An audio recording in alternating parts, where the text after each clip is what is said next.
आपुली धन संपत्ती निश्चित, तस्करी हरिली ऐकोनी मात, चित्ती खेदन आणि किंचित, त्यासीची संत म्हणावे. आपली सगळी संपत्ती चोराने चोरून नेलेली आहे हे कळाल्याच्या नंतर सुद्धा ज्याच्या चित्ताला किंचितही खेद होत नाही त्याला संत म्हणा. आमच्या घरचं एक उदाहरण सांगतो. आमचे पणजोबा होते. माझे वडील एकनाथ महाराज, एकनाथ महाराजाचे वडील गुंडा महाराज, गुंडा महाराजाचे वडील नारायण महाराज, हे आमचे पणजोबा. नारायण महाराजाच्या जीवनामध्ये असं घडलं, ते घरचे संपन्न होते, जहागीर होते आमच्याकडे, त्याच्यामुळे घरची संपन्नता होते. आणि एका दिवशी महाराजाचा नियम फार मोठा होता, नित्यनियम महाराजाचा फार मोठा होता. सकाळी उठल्याबरोबर सकाळी 4ला महाराज स्नान करून तयार असायचे.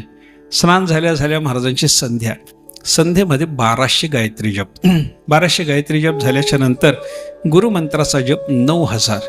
तो 9000 गुरुमंत्राचा जप झाल्याच्या नंतर महाराजांचं ज्ञानेश्वरी, एकनाथी भागवत आणि तुकाराम गाथ्याचं महिन्याला एक पारायण होईल एवढं वाचन करायचं.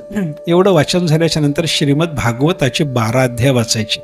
श्रीमद भागवताचे 12 अध्याय झाल्याच्या नंतर विष्णू सहस्त्रनामाचे 12 पाठे करायचे. आणि एवढं झाल्याच्या नंतर नित्यनेम संपला की कोणी भक्त भाविक जर दर्शनाला आले असतील, त्यांच्या काही अडचणी असतील तर बोलणं करणं महाराजांचं चालू व्हायचं. एवढं होईपर्यंत कोणीही ब्रह्मदेव जरी आला तरी महाराज त्याच्याकडं बघतही नव्हते. एका दिवशी काय झालं, घरी चोरी झाली. त्यांच्याकडं 500 तोळे घरात सोनं होतं, ते सगळं गेलं. चोरी झाली, सोनं गेल्याच्या नंतर महाराजांच्या ज्या धर्मपत्नी होत्या, भाऊ महिपती महाराज त्यांचे धाकटे बंधू होते, सगळ्यांनी घरात लक्षात आलं की बाबा चोरी झाली, आपल्याकडं अजून मोठी चोरी झाली, सगळं आपलं गेलंय. दादाला सांगितलं पाहिजे, मोठे बंधू आहेत, त्यांचा नित्यनेम झाल्याशिवाय ते बघत नाहीत.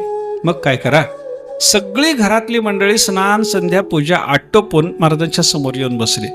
सगळे येऊन बसले. यांना लक्षात येत होतं कोणी आले, ते सगळे येऊन बसायला लागले, ते लक्षात आलं. महाराजांनी नित्यनेम होईपर्यंत काही विचारलं नाही. का आलात, का बसलात, काही विचारलं नाही. सगळा नित्यनेम झाला. ज्ञानेश्वरीवर डोकं टेकवलं, ग्रंथ बंद केला, समोर बघितलं आणि सगळे घरातले येऊन बसलात. काहीतरी झालंय का आज आपल्या घरात? सगळे ज्या अर्थी येऊन बसलात त्या अर्थी काहीतरी आपल्या घरात विपरीत झालेलं दिसतं. मग आमचे महिपती महाराज त्यांचे धाकटे बंधू होते, फार मोठा अधिकार. महाराजांनी सांगितलं, दादा आपल्याकडे चोरी झाली. असं काय गेलं म्हणे?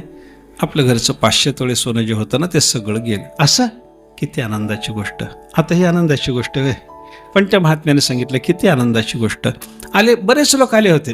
तोपर्यंत यांचा नित्यनेम होईपर्यंत गावात वार्ता पसरली होती, महाराजाकडे चोरी झाली म्हणून लोक गावातले भेटायला आले.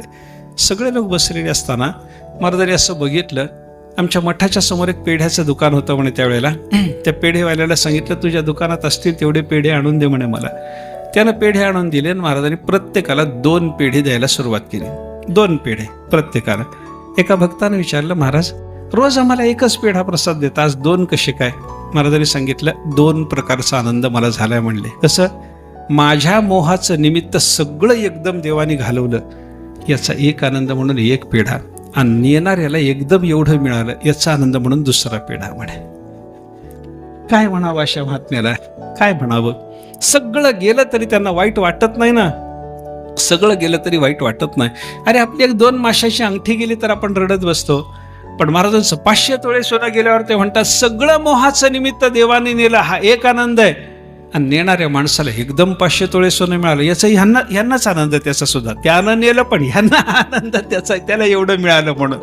असे महात्मे असतात.